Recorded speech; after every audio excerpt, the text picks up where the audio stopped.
কাটালাম খুব সুন্দর একটা দিন এবং কিছু গোল্ড পারচেজ করলাম। চলুন আজকের ভিডিওটা সম্পূর্ণ দেখা যাক। আসসালামু আলাইকুম এভরিওয়ান, কেমন আছেন আপনারা সবাই? আমি এবং আশিকের মধ্যে ভালো আছি। আজকে আমি একটু যাচ্ছি গ্রিন স্ট্রিটে, একটু হালকা সবজি টবজি কিনবো। সবজি টবজি কেনার পরে সাথে একটু ইয়াও নিব, কি বলে একটা, হয়তো বা আমার একটা গোল্ডের চেইন ছিঁড়ে গেছে, ওইটা একটু ঠিক করব। ওইটা ঠিক করব বা ওইটা দিয়ে কিছু একটা করব জানি না। আর আমার যে কাছের বান্ধবী সুহা ভাবি, সে হইতেছে কিছু একটা কিনবে, তো বেসিকলি এই জন্যই যাওয়া। তো এখন উদ্দেশ্যে রওনা দিচ্ছি আর কি। গরম তা হয়তো বা ভিডিওতে বুঝতে পারবেন না, প্রচুর গরম। বাস দিয়েই যাই। আজকে হচ্ছে যাব ট্রেন দিয়ে। কেন ট্রেন দিয়ে যাব? কারণ হচ্ছে বাসের ভিতরে ঢুকলে মনে হয় আমি ওভেনের মধ্যে আছি। দিন বিচে গেছিলাম, পায়ের ভিতরে কেটে গেছে, তো জুতা পরা মনে হইতেছে যে কি একটা অশান্তির মধ্যে যে আছি, আল্লাহ মাবুদি জানে। বিকাল হয়ে যাবে, তখন দেখা যাবে একটু হালকা এই যে সানলাইটের যে তীব্রতাটা, এটা অনেকটা কমে আসবে, তখন একটু ভাল লাগবে। আর এখন তো বাবারে বাবা, আর সানলাইট যদিও চলে যায় একবারে 9টার পরে, লং ওয়ে টু গো। দেখা গেছি স্টেশনের আরও অনেকটা কাছে থাকতাম, এখনও যে খুব বেশি দূরে তা না, বাট গরমের মধ্যে হাঁটলে মনে হয় আমি না জানি কোন দূরে থাকি। স্টেশনে চলে আসলাম। এখান থেকে সময় লাগবে অলমোস্ট 45 মিনিটস বা 50 মিনিটসের মতো।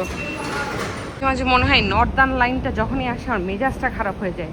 একটা চিপার মধ্যে যাইতে হয়, খুবই বিরক্তিকর। 4টা স্টপ, এলিফ্যান্ট ক্যাসেল থেকে মুরগেট, ওখান থেকে আবার ট্রেন চেঞ্জ করতে হবে।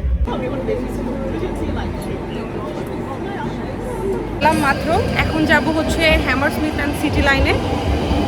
এই ট্রেনে করেই আসলাম। মানে কি পরিমাণ গরম ট্রেনের ভিতরে, এটা বলে বোঝানো যাবে না।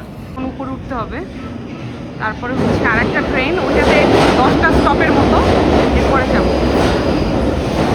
City metropolitan and circle lines. এদিক দিয়ে যাবো, যাওয়ার পরে 10টা স্টপ, তারপরে আপটন পার্ক। ফিল হইতেছে যে নেভার এন্ডিং এই সিচুয়েশনটা।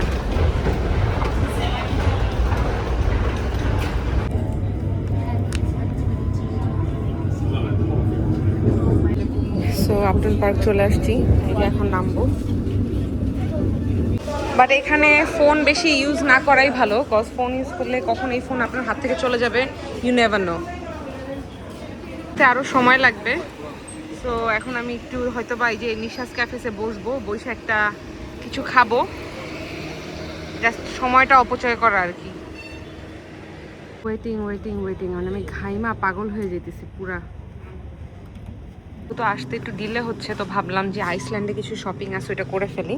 তো এখানে আসলে আমি যে জাহান আছে, জাহানের এই আইটেমগুলো আমার কাছে ভালোই লাগে, মানে ইনস্ট্যান্ট তান্দুরি চিকেন স্ট্রিপস, তারপর ওইখানে আছে চিকেন টিক্কা, এগুলো ভালোই মজাই। কিন্তু আমি হালালটাই নেই অলওয়েজ। এই যে জাহানটা হালাল আছে, আপনারা এখানে হালাল মার্ক দেওয়া আছে, এটা দেখে নিতে পারবেন। এখন আইসল্যান্ডে আগে এরকম ছিল না, এখন মাশাল্লাহ অনেক হালাল অপশন আছে। সসেসটা নিছিল একবার, কিন্তু আমার কাছে অত বিফ সসেসটা ভালো লাগে নাই। আমার কাছে এখানে এই যে চারকোলের মধ্যে যেটা আছে না মিট, যাই হোক, এইটা আমার কাছে কোয়াইট গুড লাগছে। আর এখানের অপশনগুলোও ভালো। 3টা নিলে 12 পাউন্ড, বড় করে হালাল সাইন দেওয়া। You don't need to find it out, মানে এখানে মোটামুটি সবই হালাল। এই পুরো সেকশন সব হালাল।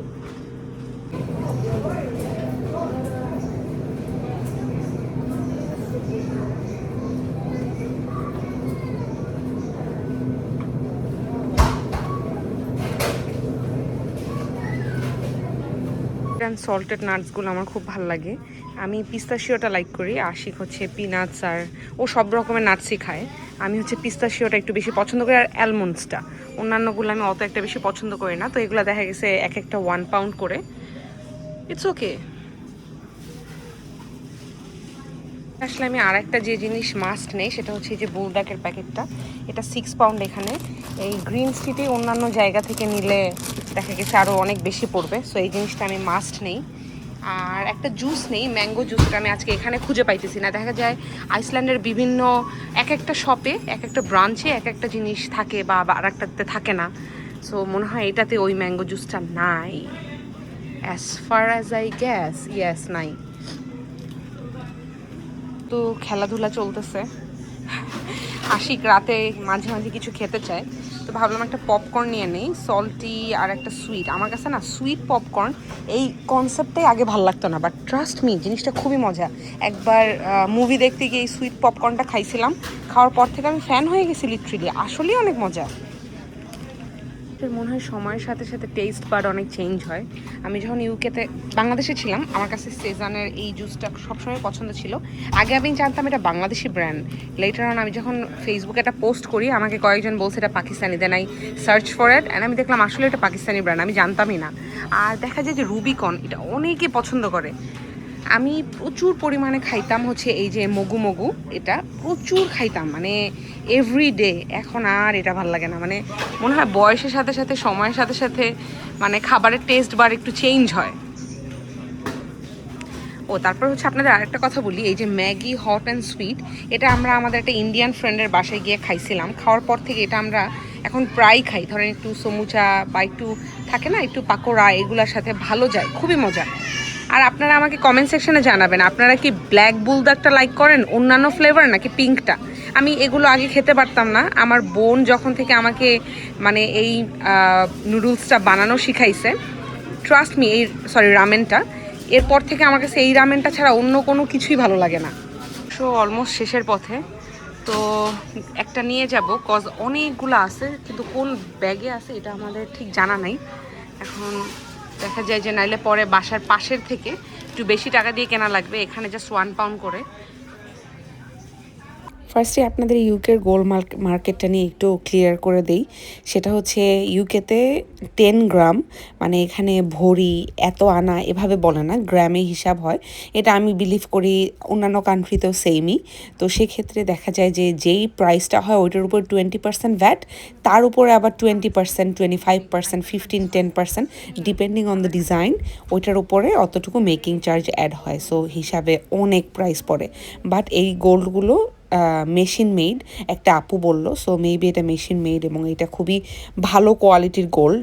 এবং আমার ইউকে কেনা গোল্ড বাংলাদেশে যখন গিয়ে আমি দেখাইছি কোনো একটা জুয়েলারিতে, ওরাও বলছে খুবই ভালো, মানে গোল্ডের কোয়ালিটি খুব ভালো। এখন আমি জানি না এটা নিয়ে কন্ট্রোভার্সি হতে পারে, আপনারা বলতে পারেন এরকম কিছুই না, বাট আমি জাস্ট আমার লাইফের এক্সপিরিয়েন্সটা আপনাদের সাথে শেয়ার করলাম। এখানে আমরা একদমই ট্রেডিশনাল কিছু ইয়াররিং দেখছিলাম, আর আপু মানে সোহাবাবি বাবুকেও নিয়ে আসছিল। তারপর দেখেন এই ছোট্ট একটা গোল, এটা 10 গ্রাম, মানে 1 ভরি, মানে ভাবা যায় এরকম একটা ডিজাইন আপনি বাংলাদেশে যে কাউকে বানিয়ে দিতে বলবেন, সে 5 গ্রামে 4.5 গ্রামে বানিয়ে দিবে। সো এরকমই, মানে গোল্ডগুলো দেখতে অনেক ছোট লাগলেও মানে খুবই ওয়েট, খুবই বেশি ওয়েট। আর এখানে ভাবি কয়েকটা ডিজাইন দেখতেছিল, আর ভিড় দেখেন কি পরিমাণ গোল্ড মানুষ কিনতেছে, জাস্ট ভিড়টা দেখেন। এই ইয়াররিংটা আমার খুবই পছন্দ হয়েছিল, খুবই পছন্দ হয়েছিল, বাট প্রাইস অনেক বেশি এসে যাচ্ছিল। ভাবির কানেও ইয়াররিংটা খুব মানাচ্ছিল, বাট এই ইয়াররিংটা নেওয়া হয় নাই। আর লাস্টে আমরা এইটা এবং আরেকটা, দুইটার মধ্যে কনফিউশনে ছিলাম, এবং দুইটার ওয়েটই অলমোস্ট 1 ভরির কাছাকাছি। সো আরও আমরা ইয়াররিং দেখছিলাম। আমার বেশ কয়েকটা ইয়াররিং পছন্দ হয়েছে, বাট ভাবির ওরকম পছন্দ হয় নাই।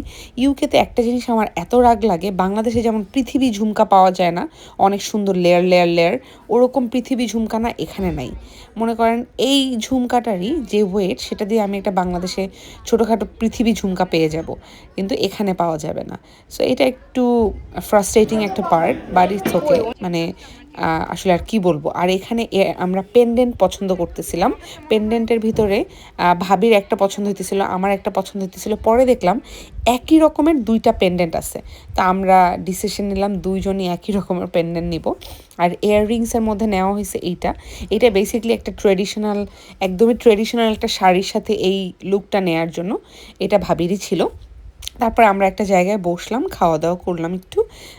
এখানে প্ল্যাটারটা সুন্দর ছিল, খাবারটাও বেশ মজা ছিল।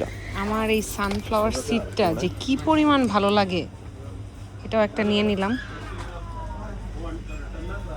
কেন যে এই দোকানে ঢুকছিলাম আবার, উল্টা যাচ্ছি বাসার দিকে, এলিফ্যান্ট ক্যাসেলের দিকে। ফার্স্ট টাইম মুরগেট পর্যন্ত যাব, মুরগেট থেকে তারপরে আবার এলিফ্যান্ট ক্যাসেলের ট্রেন। এই তো কি কেনাকাটা করলাম সব তো ভিডিওতে দেখালাম, আরও ডিটেল বাসায় গিয়ে দেখাবো। হোয়াইট চ্যাপেলে আরও কয়টা স্টপ বাকি? 2টা স্টপ। তুমি কাকে সাপোর্ট করো? তোমাদের সুইজারল্যান্ড মুসল্লিরা জিতে কিনা দেহ, ওদের সাথে আবার কোনো অঘটন ঘটে কিনা। না জিতলে তো আবার বলবা যে সুইজারল্যান্ড মুসলিম দেশ বলে হয় নাই মনে হয়, বানাই দেওয়া যাই হোক, হয়েছে। এসব কথা অ্যাভয়েড করবেন। আজকে ভিডিওটা কেমন লাগলো জানাবেন। বা ভিডিওটা গরিবদের ফার্স্ট টাইম দেখে থাকলে সাবস্ক্রাইব করবেন। Please please press the bell icon so that whenever I upload any video you get the notification. আল্লাহ হাফেজ। ভিডিওতে কোনো কিছু যদি জানার থাকে, কোনো কিছু ডিটেল জানতে ইচ্ছা হয় বা দেখতে ইচ্ছা হয়, আমাকে কমেন্ট সেকশনে জানাবেন। আল্লাহ হাফেজ গাইজ।